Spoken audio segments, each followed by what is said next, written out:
अगर मैं एक एसी को वॉल से परमानेंटली अटैच कर दूं, तो क्या वो एसी ही रहेगा या फिर वो बिल्डिंग का पार्ट बन जाएगा?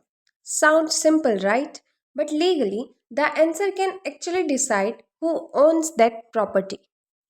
So today, let's understand a very interesting topic under the Transfer of Property Act, that is Doctrine of Fixtures. सबसे पहले सिंपल लैंग्वेज में समझते हैं what is a fixture. A fixture is basically a movable object which, because of its attachment to the land or building, becomes part of the immovable property. मतलब जो चीज़ पहले movable थी लेकिन लैंड या building के साथ अटैच होने के बाद लॉ उसे इमूवेबल प्रॉपर्टी का पार्ट ट्रीट करने लगा, उसे फिक्चर कहते हैं. For example, suppose a heavy machine is permanently bolted to the floor of a factory.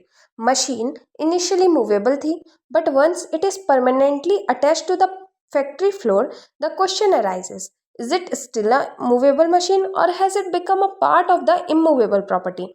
And this is where the doctrine of fixtures comes in. So here the basic principle is what is attached to the land becomes part of the land. लेकिन इसका मतलब ये नहीं है कि हर attached object automatically fixture बन जाएगा. Courts generally look at the nature and degree of attachment and, most importantly, the purpose or intention behind the attachment. So let's deal with the two major tests regarding it. The number one is degree or mode of annexation and second one is object or intention of annexation. अब इसे हम simple examples के through समझते हैं. Test one, degree और mode of annexation. First question is how strongly is the object attached to the property. यानी object को property के साथ कितना और किस तरह अटैच किया गया है. For example, a heavy industrial machine is bolted deep into the concrete floor. Clearly, removing it may damage the floor and require considerable effort. So this stronger attachment indicates that the machine may have become a fixture. But suppose you simply place a chair on the floor. Chair attached nahi hai. You can simply pick it up and move it. Therefore, it normally remains movable property. So the stronger and more permanent the attachment, the stronger the possibility that the object is a fixture. But remember, degree of attachment alone is not conclusive because even a thing which is lightly attached can sometimes become a fixture depending upon the purpose of attachment. And that takes us to the second and more important test, that is object or intention of annexation. अब यहाँ पे एक question उठेगा, मतलब इस test को determine करने के लिए, why was the object attached, यानी उससे अटैच करने का पर्पस क्या था. This is extremely important. Suppose a machine is attached to the floor of a factory. Why? If it was attached so that factory can function properly, then the intention may indicate that the machine has become part of the property. But suppose a beautiful statue is temporarily fixed to the ground only for a short exhibition. The intention may be different. So the court looks at the object and intention behind the attachment. अब इसे याद करने का एक easy formula है. Better enjoyment of the land or building, arrow likely fixture. Better use of object itself, arrow likely movable. अब इसे एक सिंपल एग्जाम्पल के थ्रू समझते हैं. Imagine you install a large AC unit in your house. If it is permanently fitted into the building as an integral part of the premises, removing it may damage the structure. Here, the attachment is connected with the better enjoyment of the building, so it may be treated as a fixture. But suppose you simply keep a portable cooler inside the room. You can remove it anytime without affecting the building, so it remains movable. A very important point is here is that so when deciding whether something is a fixture, don't ask only is it attached. Ask three questions. Number one is attachment. Is it attached to the land or building? Second one is related to degree. How permanently or strongly is it attached? And number third is object. Why was it attached? Remember, अब इसे याद करने के लिए a plus D plus O कर लीजिए. Number A में अपना आएगा अटैचमेंट, डी में डिग्री और ओ में ऑब्जेक्ट. अब चलिए डॉक्ट्रिन ऑफ फिक्सचर में ही हम एक और कॉन्सेप्ट में जाते हैं जो कि है डिफरेंट टाइप्स ऑफ फिक्सचर. तो सबसे पहले हम देखते हैं trade fixtures. Okay, so trade fixtures are articles attached to premises by a tenant for the purposes of carrying on his trade or business. For example, suppose A takes a shop on rent and install specialized equipment for running his business. The equipment may be attached to the premises, but the purpose is connected with the tenant's trade. So, whether the tenant can remove it or not can depend upon the circumstances and applicable law.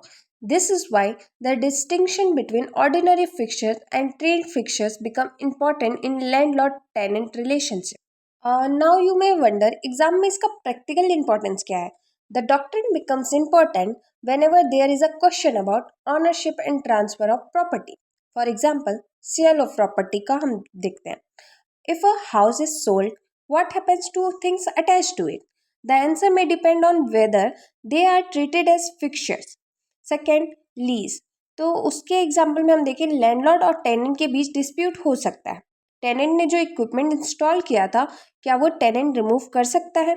Again fixture principles become relevant. This doctrine is not merely theoretical. It helps determine what exactly forms part of the property.